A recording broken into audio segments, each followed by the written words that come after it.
এই মেয়েটি প্রতিদিন একটি করে ফুল গাছের উপর তার হাতের রক্ত ফেলতো, কারণ তার বাবা বলেছিল সে যদি 100টি ফুল গাছের উপরে তার হাতের রক্ত ফেলায় তাহলে সে একটি ফুলের দেবতার সাথে মিলিত হতে পারবে।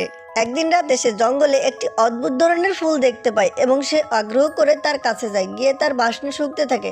কিন্তু এমন সময় সে দেখতে পারে ফুলের মধ্য থেকে একটি রশ্মি বের হচ্ছে। তারপর মেয়েটি সেই ফুল গাছটি উঠিয়ে এনে তার নিজের বাড়িতে চলে আসে এবং প্রতিদিনকার মতো নিজের হাতের এক ফোঁটা রক্ত সেই ফুলের পাপড়ির উপরে ফেলতে থাকে। রক্ত পেয়ে ফুলটি আস্তে আস্তে অনেক জীবিত হতে থাকে, কিন্তু মেয়েটি জানতো না তার সামনে অনেক বড় বিপদ রক্ষা করছে।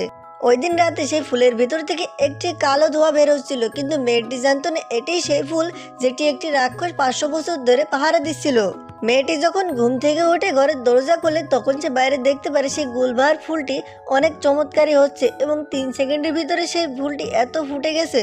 এরপর ফুলের ভেতর থেকে ফুলের দেবতা বেরিয়ে আসে, সে ছিল অনেক সুন্দর। এরপর মেয়েটি তার সামনে মাথা কেড়ে বসে প্রণাম করতে থাকে, কিন্তু এই ফুলের দেবতা এসে মেয়েটির মাথায় হাত রাখে এবং তার আত্মা নিজের ভিতরে নিতে চাইছিল, কিন্তু সে জানতো না ওই ফুলটি আগেই তার আত্মা নিজের ভিতরে নিয়ে রেখেছিল এবং সে যদি তাকে। তো বন্ধুরা, পরের পার্ট দেখতে চাইলে চ্যানেলটি সাবস্ক্রাইব করে সাথে থাকো।